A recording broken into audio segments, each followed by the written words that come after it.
Hi, good morning. This is Carlin Lairway. I'm the Director of Assessment and Accountability. Thank you for joining us on the sunny Wednesday morning from Boise. We are all joining you, the Assessment and Accountability team, remotely today. So this will be a new experience for all of us, and we hope you are well and ready to get prepared for our update.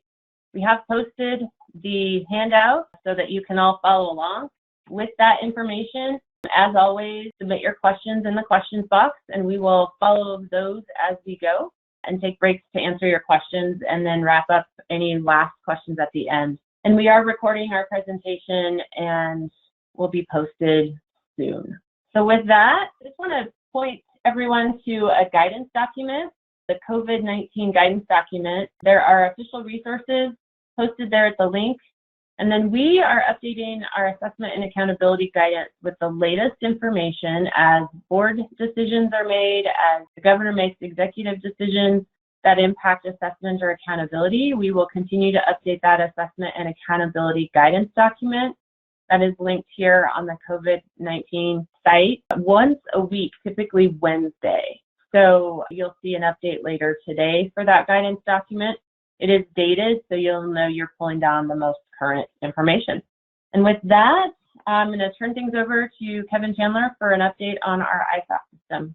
Good morning, everyone. This is Kevin Chandler, Math and Science Assessment Coordinator. Just a few updates for ISAT. Just want to remind everyone that the Board of Ed has waived the requirement for the administration of the ELA, the Math, and the Science summative assessments for the 2019-20 school year.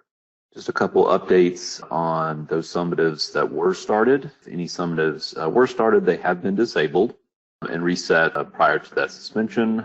And again, there's going to be no reports or data provided for this particular summative school year.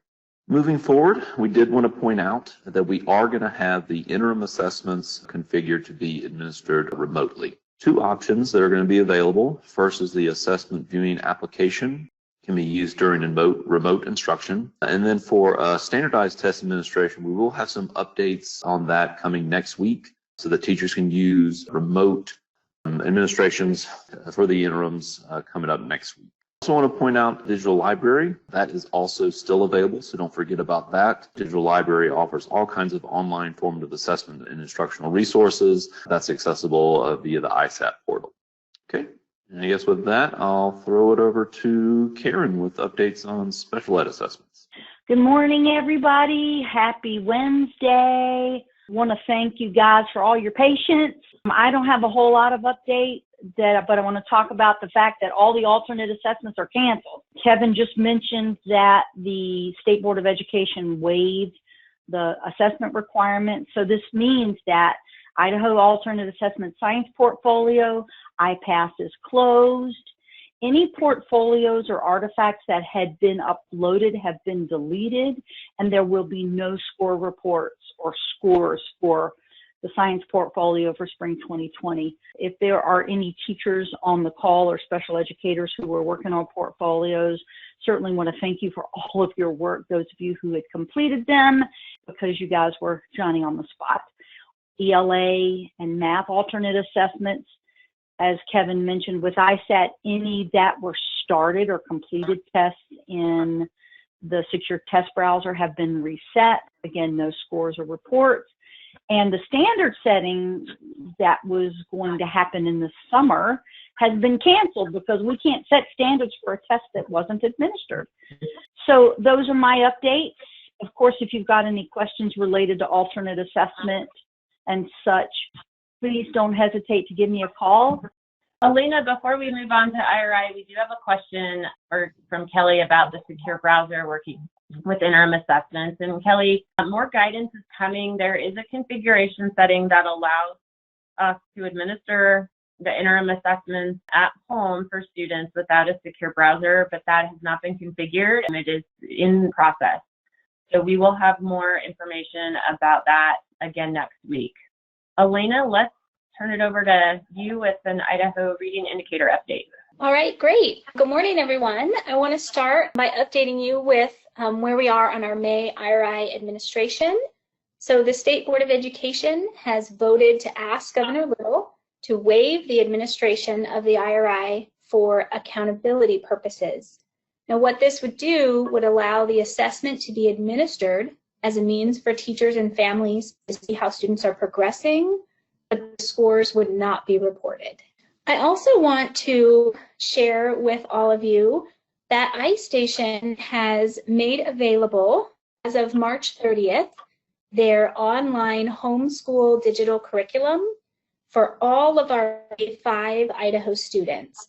So you all already have your K-3 kiddos rostered. You now have the option to roster into iStation your 4th and 5th graders as well. For information, you can access the one sheet that I have linked here that will explain more about the school to home solution that iStation is offering.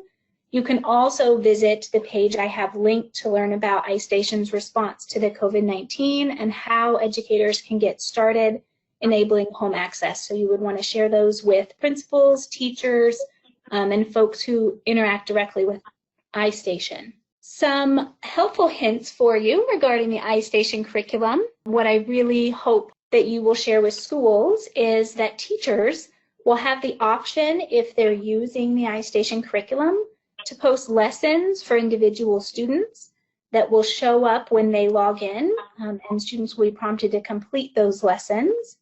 You can also have teachers enable the parent portal that'll allow parents to access additional resources and see their students' iStation reports. Additionally, what we need to make sure we let parents know about the iStation curriculum is that the student lessons that are automatically generated do not have an automatic stopping place like the assessment does. Many districts, students see the sunset when they take the assessment. When they're in the curriculum, students need to be prompted or reminded to log out after a specific amount of time, or when they notice that a concept within a lesson changes, because there's no built-in stopping place to the online curriculum. Also, please make sure that districts share with parents that parents can log into iStation with their students' login to see reports and access those resources. Again, that's the parent portal that the teacher can enable. And want to update everybody on our IRI accessibility work. The working groups that have been convening since last fall, wanted to share where we're at. We have been developing guidance for students who are blind and visually impaired and deaf of hard of hearing.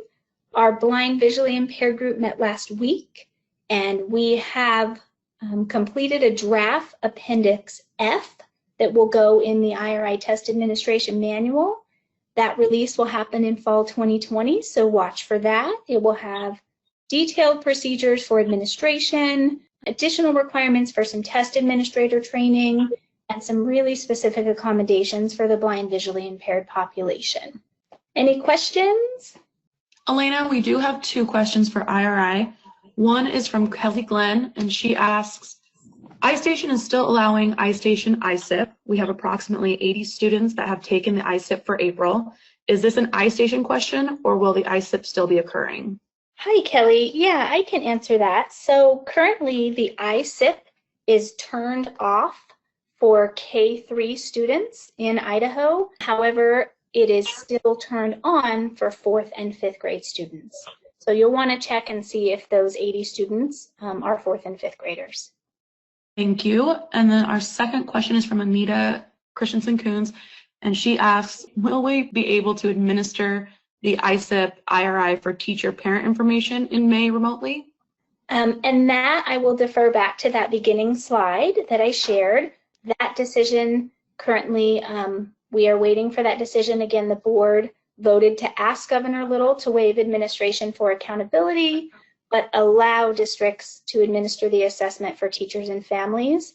Waiting on the decision at this point on that. Carlin, would you add anything? I would. Anita, I think the reason that we're holding off on allowing ISIP administration from home is because it would be a non-standardized administration, and we would not want to administer the assessment statewide in a remote environment if those scores were going to be used for school accountability and reported in the report card. Until that requirement of reporting those scores and using those for fall to spring growth calculations and spring to spring comparisons is waived, we do not want to administer the assessment remotely at this point in time. So we're waiting for the governor to take action on the board's request to do just that and allow teachers to use that assessment for instructional purposes and to inform parents as well. I think that's our last question, Elena, but of course, if there are others related to ISAT or IRI or alternate assessments, please don't feel like you can't enter those into the questions box. We'll go back and answer those as we have time. We're going to move now into our next update, and that is from IACA on our college entrance exam. And it looks like IACA is having some technical issues, so I will give a brief update. Let's see, we'll start with covering today's topic. We have college entrance exam, graduation requirements for seniors and juniors, the future plans, and our 2020 SAT administration status update in this next few slides. So we'll start with the board has waived the college entrance exam for seniors who would have taken the test during the 2020 administration. So if you have seniors who have not completed a college entrance exam, that has been waived as a graduation requirement for students on the class of 2020. The board has directed staff of the department and the board staff to include in the 2021 rulemaking an exemption for juniors that are currently juniors in the 2019-2020 school year from the college entrance exam graduation requirement when they graduate. So the current juniors have not been waived for their graduation requirement yet, but it will occur in the rulemaking process, and that starts typically in June or July of this year.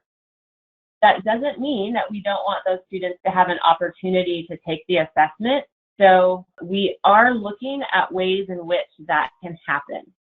The opportunities to participate are being discussed, and we should have more information, but they do include options like a voucher for students to take the test on a Saturday, and also for purposes of equity and ensuring that all students have access to a test, allowing them to take it on an SAT school day in the fall. We are mindful of university, college, and scholarship program application deadlines, so we're trying to coordinate with our higher ed universities, the higher education institutions in Idaho to make sure we meet their deadlines for those juniors who have direct admissions applications or are eligible for direct admissions. If students have questions about those deadlines now, they should contact the universities or colleges or scholarship programs directly. We do not have information about how all of those schools and scholarship programs are handling those things at this time. The 2020 SAT administration, as you all know, has been canceled. So we originally had a April 14th date. We moved it to the 28th, optimistically hoping we would all be back to school. And as you all know, that date has now been canceled, the 28th administration. The March 14th SAT National Day, where some of our online virtual school students completed the assessment, have been done, and their scores should be forthcoming in the normal amount of time. Any student who was scheduled to take the test in March on the 14th that missed it was automatically moved to the June National Test Day. And the May SAT National Day for our other virtual school students who planned a little further out into the May date, that day has been canceled, and those students that were registered for the May SAT National Day has also been moved to June. I will say that as of right now, the June National Voucher Registration link has not been activated, so students should be paying close attention to their email and updates from the College Board on that June National Test date. There may be additional changes to that information coming, so have students be looking for that. If you received SAT School Day materials, most likely you received the pre-administration packet. The test booklets with secure items need to be returned to the College Board. You should securely destroy any pre-ID labels as those contain student name and EDU ID and other personally identifiable information. And you can recycle or discard any answer sheets or manuals or guides. If you have questions about that, please reach out to IACA. She's happy to answer those questions. We do not have any more questions right now. Okay, great. Wanted to provide a brief update on the Civics Test. It's not something we typically cover in our webinar, as this is really a locally developed assessment, but we are getting lots of questions about this in relationship to our school closures and the graduation requirement. So again, the State Board of Education asked Governor Little to waive the Civics Test requirement. But until such action occurs, it has not been done yet, so until such action occurs, keep in mind, you all have so much flexibility in this assessment administration. It is locally developed and administered, and it meets locally established passing thresholds. So it's supposed to be designed from the U.S. Immigration and Naturalization Assessment or Citizenship Test. It is U.S. history and government content. So there is a rule that allows school districts to establish an alternate path in meeting the civics requirement, whether it be the test or options that you decide locally. So one might be students who've passed U.S. history and government courses in high school have met the civics requirement. I think that's the level of flexibility that you have. So that would be one suggestion. That isn't the only option in an alternate path. But if you are concerned about this, if you have students that are concerned and you want to address this, you can address it with that alternate path that you establish locally. And here's one option for that. If you have other options or an alternate path in your local school district that you've established that you'd be willing to share with us so that we could provide ideas to others, we would be more than welcome to take those. Please send them our way and we'll get those posted. And now I'm going to turn things over to Andrew for an update on our English language proficiency assessment. All right, good morning, everyone. Andrew Bennett here to give you some updates and reminders around the English language proficiency assessment. So, pre-reporting data validation window is open now and will extend through April 13th. So it is very important that districts use the pre-reporting data validation window to identify or modify and correct any possible errors in student demographic, accommodation, and or test information prior to test analysis done by the state.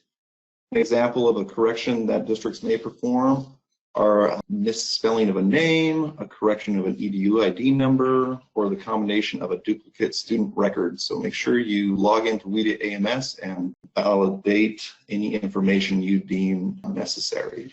Within WIDA AMS, district test coordinators have the permission set to perform this analysis during the data validation window. District test coordinators may also give the permission set to other school personnel to perform this task if they need to do so. The data validation tab can be found under the student management heading within WIDA AMS. And if you have been tasked with completing this project and don't see the data validation tab, you do not have the permission and will need to request it from your district test coordinator. For more information on how to perform the data validation process, you can either review the data validation WIDA webinar given on March 4th, or can reference the WIDA AMS data validation user guide supplement found in the WIDA secure portal under the download library. Next, we have access reports. Digital access school reports are expected to be available online 1 week before the printed reports are delivered to districts and schools. Districts and schools test coordinators will be able to access these reports online through the WIDA AMS portal on May 19th. Physical reports will be mailed to districts on May 28th. So they were pushed back 1 week due to the extended school closure. So look for those. And access appeals window. So mark your calendar. The appeals window is scheduled to open for 2 weeks, starting on May 27th through June 9th. The appeals process provides districts and schools with an opportunity to adjust their access participation rate for the English learners based on specific appealable scenarios. Some examples of the students who would appear in the L assessment appeal application are an English learner with partial access test data, any English learner with no access test data results recorded, or non-English learners with complete access tests. So make sure to mark your calendars. Due to the unexpected extended school closures, the State Department of Education is in the process of developing a guidance document for districts around how to identify students for preemptive English language support services. We anticipate this document being available on the SDE ELPA webpage this Friday, April 10th. And I do believe I put a typo in there, so I apologize for that. This document will guide districts through how to provide services for students who they believe might benefit from English language support services prior to being formally screened with one of the WIDA screeners. So please look for that document. I will be sending out to all the WIDA contacts as soon as it is completed. And as always, if you have any unique questions, I'm always available to troubleshoot those with you. So give me a call. And if you need to create any accounts, you can do so in the WIDA Secure portal.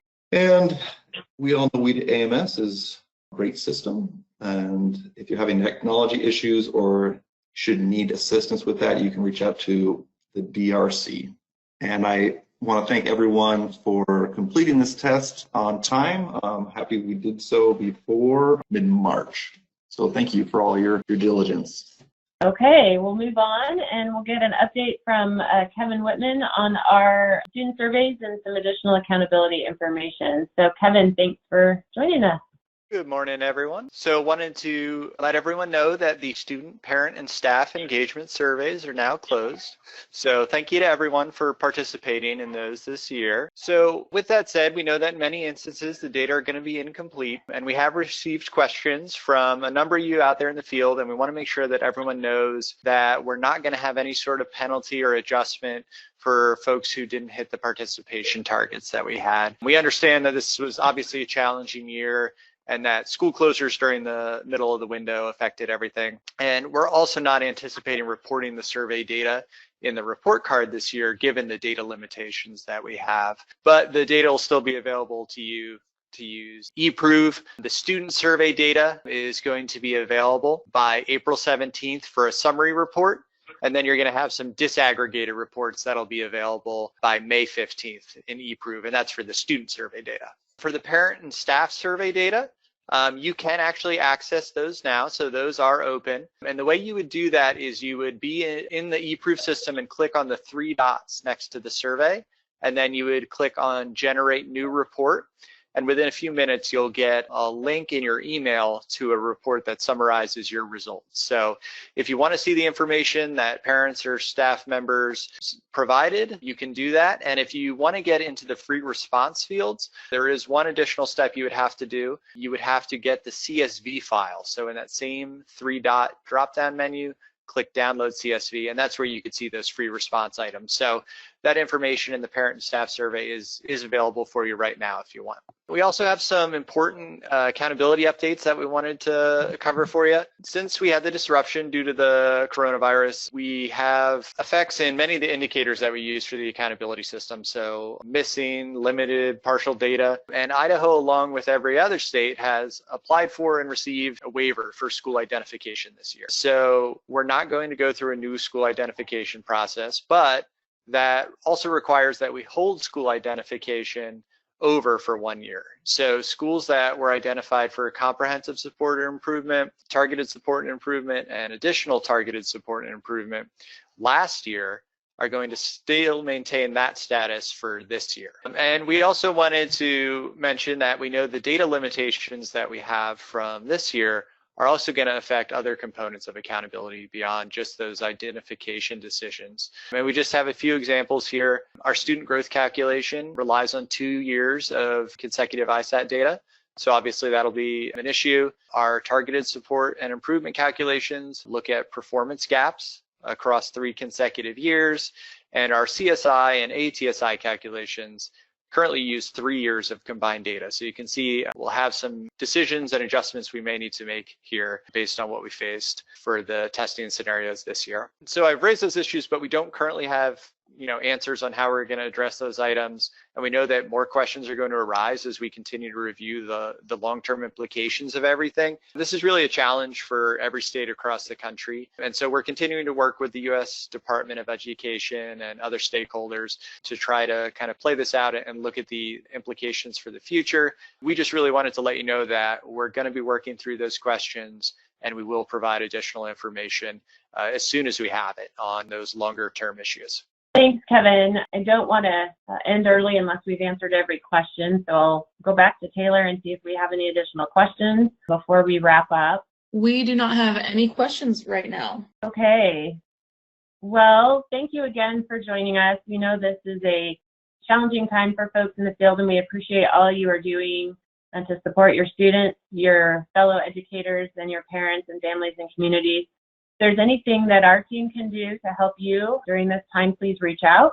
We are here to help. We are working, although remotely in various locations across the city. We are still here and ready to take your call or email. So please reach out. It looks like we have one or two more questions, Taylor, that have just come in. So I want to make sure we get to those. Yes. Amber Pearson asks, with civics requirement, do local board members need to approve that?